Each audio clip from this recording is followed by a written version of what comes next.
नमस्तुभम भक्तों। श्री शिव महापुराण छठवीं कला संहिता का तीसरा अध्याय शीर्षक है प्रणव पद्धति।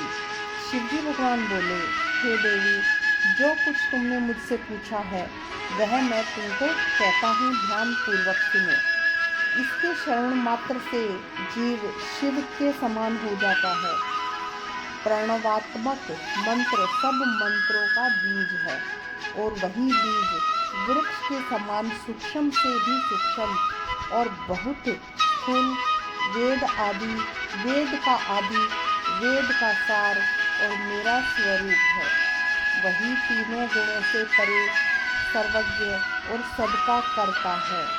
प्रणव अर्थात ओम, यह एक अक्षर का मंत्र ऐसा है कि जिसमें शिवजी सर्वथा ही विद्यमान है और जगत की यह समस्त वस्तुएं गुणमयी हैं, जो उद्यान के संयोग से सब कुछ विराट रूप स्थावर जंगमात्मक दिखाई पड़ती हैं। इस प्रकार यह सब कुछ प्रणव का अर्थ ही है। यह एक ही अक्षर ब्रह्मा और सब अर्थों का साधक है। इसी ओम ऐसे आकार युक्त प्रणव से शिवजी ही सर्वप्रथम जगत के निर्माण करता है। शिवजी ही प्रणव रूप और प्रणव ही शिव रूप है। इस वाच्य में कुछ भी भेद नहीं है। इस प्रकार मैं ही ब्रह्मा, ऋषि और एकाक्षर रूप हूँ। मुझ वाचक की इस एकता को विद्वान ही जानते हैं। इस ओम को ही मैं काशी में प्राण त्यागने वालों को देता हूँ। हे अंबिके, पहले मैं इसी प्रणवो द्वार का वर्णन करता हूँ, जिसकी की जानकारी होने मात्र से परम सिद्धि प्राप्त होती है। इस ओंकार की प्राप्ति के लिए सबसे पहले कला का उद्धार करें। पहले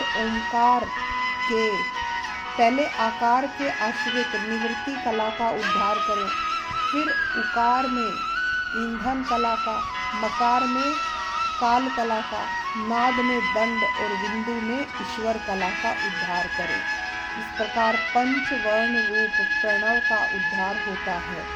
यह तीन मात्रा और बिंदु नादात्मक का जप महामुक्तिदायक है। ब्रह्मा से लेकर सब प्राणियों तक यह प्रणव ही सबको प्राण है और आकार, उकार और मकार के क्रम से इसकी यह तीन मात्राएं हैं और फिर यहाँ ओम हो जाता है। यही ओम वेदों के आदि में कहा जाता है और वह ओंकारात्मक भी मैं ही हूँ। इसी महान बीज के आकार के रजोगुण से ब्रह्मा और उकार जो उसकी प्रकृति योनि है, उसके सत्य गुण के पालक करने वाले हरि और मकार पुरुष बीज तमोगुण के संहार करता भगवान शिव उत्पन्न होते हैं तथा जब इन साक्षात महेश्वर देव का तिरोभाव होता है तो बिंदु रूप होते हैं और सब पर कृपा करने के लिए वही नाद रूप भी हैं। यही सर्वज्ञ, सत्य के कर्ता, सर्वेश, निर्मल, अविनाशी, अद्वैत और परम ब्रह्म है।